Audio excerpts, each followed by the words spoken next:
presentation, we would like to understand a little bit about data warehouses. We have already seen that data warehouses collect data from a variety of disparate sources. They aggregate data or collect data from different operational data stores. The operational data stores being those data stores that run the business. And we've already seen that the data warehouse forms the basis from which multidimensional databases are created. So the data warehouse in many organizations forms the, quote, single version of the truth for the organization. It's the repository for all data that has been cleaned and verified, and so it forms the basis for a very accurate data source for the entire organization. And the data warehouse then becomes a key player in the different types of BI solutions that exist. We're going to be looking at reporting solutions from a data warehouse directly, from multidimensional cubes, and we're going to be looking at OLAP applications. In any case, it's necessary for us to understand the structure of the data warehouse so that we know how the data in multidimensional databases is organized, and so that we can accurately report information. Information systems for an organization can be divided into two major categories. Operational, that is, those systems where the data is collected, those systems that the organization needs to function, basic accounting systems, basic inventory systems.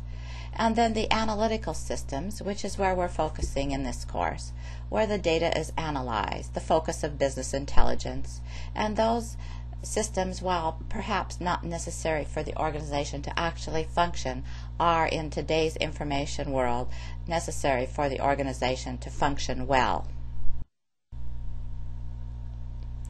The data warehouse then is the main repository for these analytic systems, and it is, as we've mentioned, the foundation for business intelligence and the types of systems that we will be discussing in this course. A good data warehouse has the following features. It is very easy for the organization to access the information in the data warehouse. It provides that single version of the truth, consistent, accurate information across the organization, across all departments, across all divisions. A good data warehouse is resilient to change. That can often be hard to implement, but there are good structures for data warehouse design. Security, another big issue in today's world, and another thing that requires a high degree of attention and detail. So it is also really important, final bullet, to say that to find that the business users use the data warehouse, that it's well accepted, that it's trusted. A good technology solution isn't sufficient. It's necessary for the business users to be involved and in the design of the data warehouse, and therefore finally to have their acceptance testing, their sign of approval that the data is accurate. The data warehouse structure is what we're looking at today, and we're going to contrast it with a typical relational database structure that is highly normalized. The data warehouse itself does sit in a relational database world, so it's very much like operational systems in that respect. And some data warehouses can be normalized structures, the structures that are used in operational systems. If this is the case, then generally the data warehouse is used to populate other data marts of a dimensional structure. So we're going to be discussing then the dimensional structure here, and that is what we sometimes refer to as a star schema. If you remember the first slide, it said reach for the stars. So the structure, the way the tables are organized and the way the relationships are developed among the tables is different here for a data warehouse. And the whole reason for that is so that we can facilitate analysis and reporting rather than data collection. So what is a dimensional structure? First, let's consider the normalized structure of a typical operational database. Here's a small example. We're interested in collecting orders for widgets, let's say, and so we design our tables in the following manner.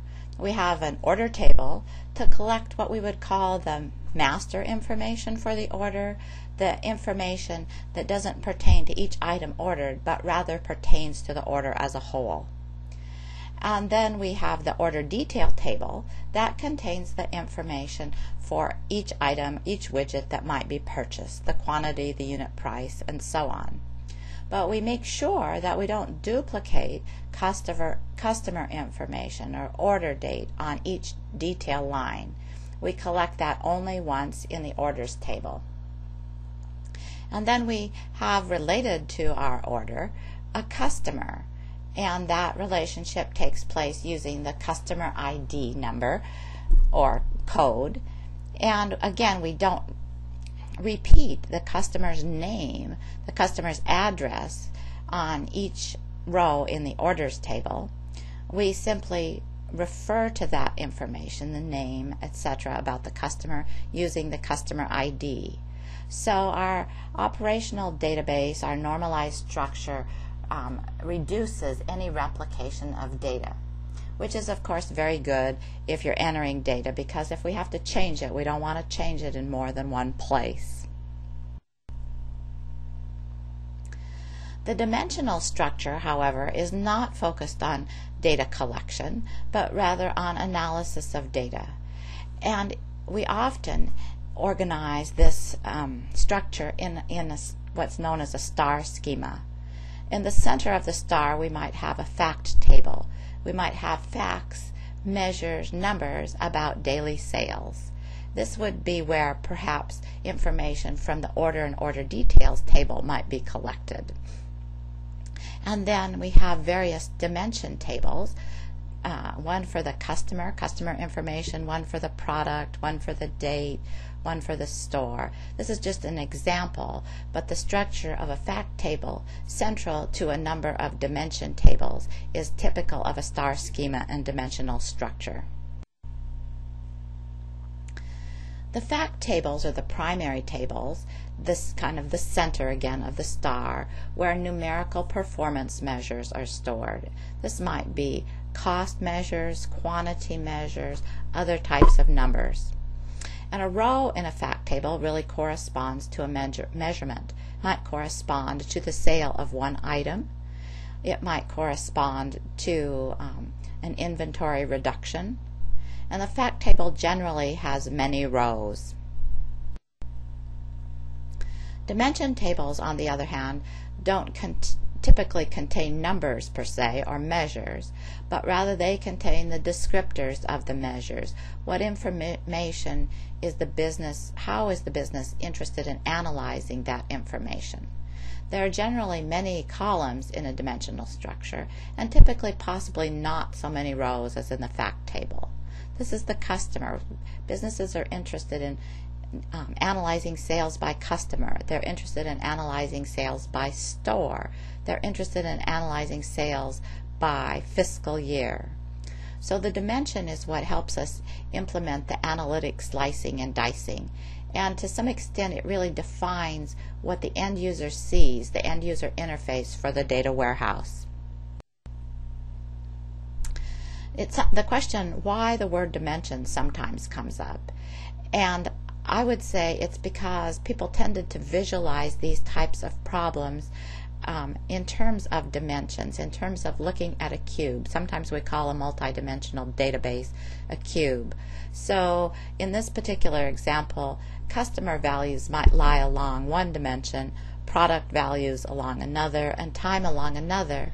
And facts might be the little intermediate cubes that are formed by the intersection of product, customer, and time values. We'll be looking at examples to make these concepts considerably clearer, and we'll be reviewing and using these concepts throughout the course. So it's not necessary at this point to have a full picture of a star schema data warehouse.